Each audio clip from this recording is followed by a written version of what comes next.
Children మండి school వెంటనే సిగ్గు ఇష్టరాజా ఫీజులు దోపివేయడం స్పందించాలి. స్థానిక మంత్రి ఎమ్మెల్యే వెంటనే పోరాడదాం. మండి స్కూల్ మూసేంత వరకు పోరాడదాం. చిల్డ్రన్ మండి స్కూల్ మూసేంత వరకు రావాలి. యాజమాన్యం బయటికి వెంటనే రావాలి. యాజమాన్యం వెంటనే పోరాడదాం. విద్యార్థులకు న్యాయం జరిగేంత వరకు పోరాడదాం. విద్యార్థులకు న్యాయం జరిగేంత వరకు సిగ్గు అక్రమంగా ఫీజులు దోపి చేయడం అక్రమంగా ఫీజులు దోపి చేయడం పోరాడదాం. విద్యార్థులకు న్యాయం జరిగేంత వరకు పోరాడదాం. విద్యార్థులకు న్యాయం జరిగేంత వరకు చర్యలు తీసుకోవాలి. మండి స్కూల్ పైన వెంటనే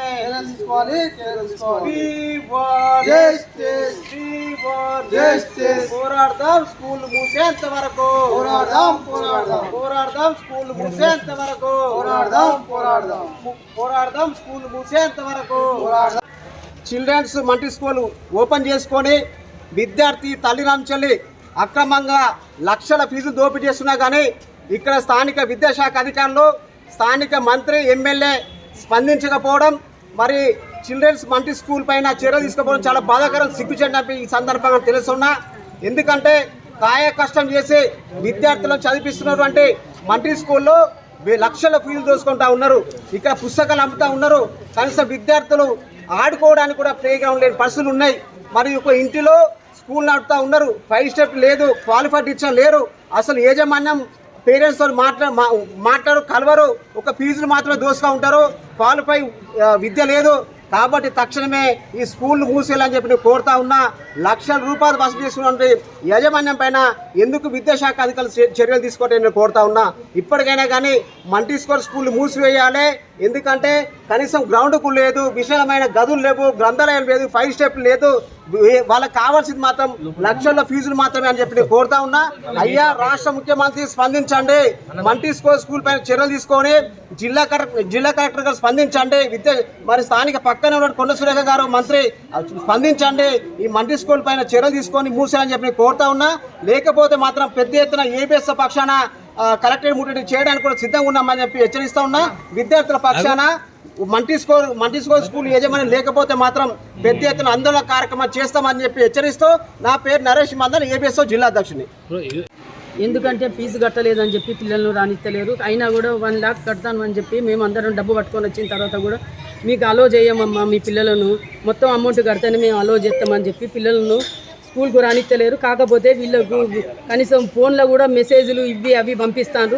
దాన్ని బట్టి కూడా వీళ్ళు చదువుకుంటానని ప్రయత్నం చేస్తా అంటే కూడా వాళ్ళు కూడా చదవడానికి కూడా అవకాశం లేకుండా వేరేటలో పిల్లలను తీసి వాళ్ళ సెల్లులకు వెళ్ళి వీళ్ళు రాసుకున్నాడు చదువుకున్నాడు ప్రయత్నం చేస్తారు మేడం. దానికి కరెక్ట్ పద్ధతి కాదు. కనీసం చిన్న పిల్లలను కూడా కాదనకుండా ఎక్కడ కూడా వీళ్ళకి ప్రిఫరెన్స్ ఇవ్వకుండా చూసుకునేది ఈ స్కూల్ మాత్రమే. ఇది కరెక్ట్ పద్ధతి కాదు. కాకపోతే ఈ పిల్లలను మాత్రం ఈ చిన్న పిల్లలకు కొంచెం ఛాన్స్ ఇచ్చి చదివించడానికి మీరు అవకాశం ఇవ్వాలని చెప్పి మేము కోరుకుంటాను. సెకండ్ పిల్లలు అకాడమిక్ ఇయర్ కంటిన్యూ చేయాలని 1 లాక్ కట్టుకొని తిరుగుతున్నాను. మాకు కొంచెం టైం ఇచ్చి పిల్లల్ని మళ్ళీ అడ్మిషన్ క్యాన్సిల్ చేసి నాకు చెప్తున్నారు. చెయ్యొద్దు, నా పిల్లల భవిష్యత్తు నాశనం చేయకండి ప్లీజ్ అని రిక్వెస్ట్ చేస్తూ నాకు నవంబర్ వరకు టైం ఇస్తే నేను అమౌంట్ పే చేసి పిల్లల్ని కంటిన్యూ చేస్తాను సార్. నాకు చాలా ఫైనాన్షియల్గా ఇబ్బంది అవ్వడం వల్ల పిల్లల్ని కట్టలేకపోయాను. చిల్డ్రన్స్ మాంటెసరీ స్కూల్ మా పిల్లలను ఇప్పటివరకు సార్తో మాట్లాడలేదు, నేను సార్తో కలవలేదు. మా సార్ వచ్చి మేడంతో మాట్లాడారు, టైం తీసుకోమని చెప్పాము. అయినా టైం తీసుకున్నారు. ఇప్పుడు మళ్ళీ పిల్లల కోసం అని నేను వస్తున్నాను. నేను పిల్లలకు మనీ మేడంకి మనీ పే చేసి ప్లీజ్ మేడం నాకు పిల్లల్ని కంటిన్యూ చేయడానికి ఛాయిస్ ఇవ్వండి ప్లీజ్ మేడం అంతే. ఇప్పటికి కూడా ఇద్దరు డాడీ ఇక్కడ లేడు. డాడీ లేకపోయే వరకునే మేము కదా ఆడోళ్ళ పని మొగోళ్ళ పని కనీసం మీకు ఎగ్జామ్స్ నన్ను రాయలేదు. ఏమంటున్నారు అంటే మీరు ఫీజు కట్టలేదు కదా రాకండి అంటుంది.